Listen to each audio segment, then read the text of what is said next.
Yeah, it's been a while. Sorry for the wait. This video probably won't do well just because, well, I'm just very iffy on where my opinion stands on the state of TDS right now. As after every tower got changed, all of my game sense has just disappeared. But that's besides the point. You clicked on this video for the best TDS events, and that's what I'm going to show you. Of course, this is all my opinion, and feel free to let me know what events should have been here, as I started playing in 2021, so anything before that I know practically nothing about. But let's get to it, starting with Frost Invasion was a summer/winter themed event that lasted from the 8th of May 2021 to the 4th of December of the same year, making it one of the longest events. This event holds a very special place in my heart, right next to the Metaverse Champions event, since it's what got me hooked into TDS. I got closer each time to beating it, which oddly enough didn't make me sad, it made me eager. But that's enough yap about me. Let's get to the actual event. Frost Invasion consisted of 20 waves and 4 paths, splitting up in the middle of the map and meeting at the end. When you killed the Frost Peer, the texture of the map would turn from snowy to grassy, and the boss was also one of the strongest of his time, having 1,000,000 HP. Nowadays that's kinda normal, but why do I consider Frost Invasion to be one of the best events? Honestly just pure nostalgia. Many people that I've met throughout the years that also play TDS tell me that Frost Invasion is in their top 3, and I agree with them. It goes back to a time where the game was hard enough to not be baby easy, but still be fun. Solar Eclipse was an, I think, Halloween event.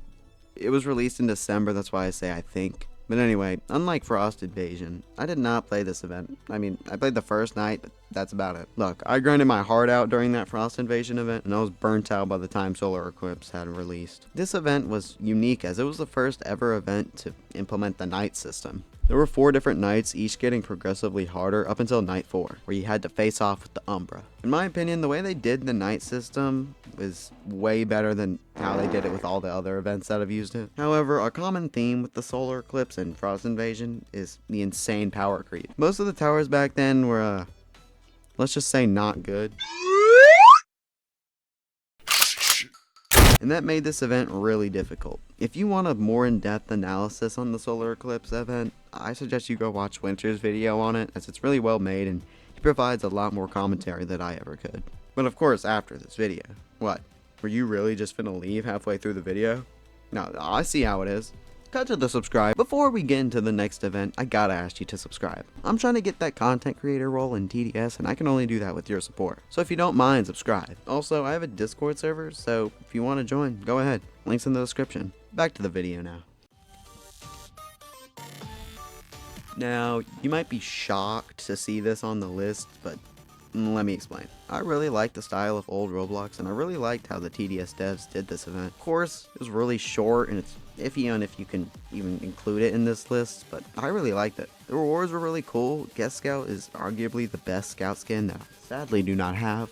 I don't think it had any custom enemies, but this event still holds a very special place in my heart.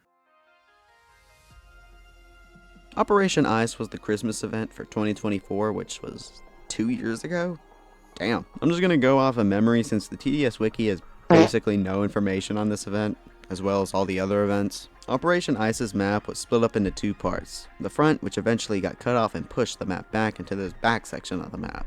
It was pretty unique, and I don't think it's ever been done before. Correct me if I'm wrong though.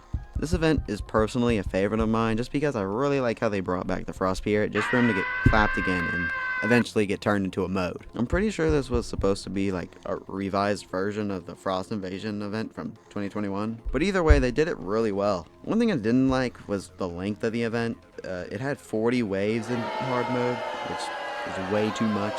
However, it might have been worth it since for triumphing hard mode, you get one of the most underrated towers of all time, Elementalist. Seriously, I play matchmaking a whole lot and I've never seen this guy ever be used. And the model pass to this event was super good too. Overall, Operation Ice was a really well done return of character, and I can't wait for them to bring back Umbra, which we know they will since they won't stop edging us about it. Come on TDS, just release the event with Umbra already. We know you're gonna do it.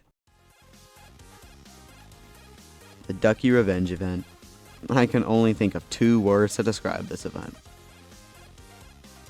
This event was the most fun I've had in TDS in a while.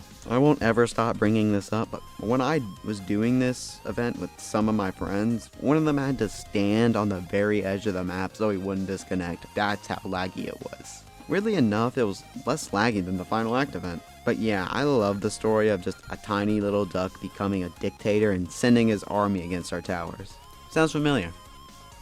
Anyway, focus cooked on the music for this event as usual, but a major flaw in this event was the battle pass. In the new age of TDS, where a battle pass comes with basically every event that happens, they really kicked the bucket with this one. I only really liked a couple of the skins from it. This event did have one of the coolest boss designs though, and the gimmick where he flies to different sides of the map was really cool. I also love the nerd duck cowboy skin they made, and also biologist being the reward for this event was kind of weird, but I really like the concept of it. It's kind of weird that it was a reward for the Easter event, but all in all, this event was pleasantly surprising.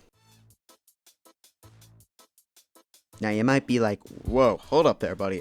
Where is the Nolan Void? I'll tell you, right in the RNG shithole where it belongs. The curses on that event pissed me off on a level beyond human comprehension. Like, I didn't even beat Night 3 just because of the pure RNG that was included for the curses and the RNG for your teammates.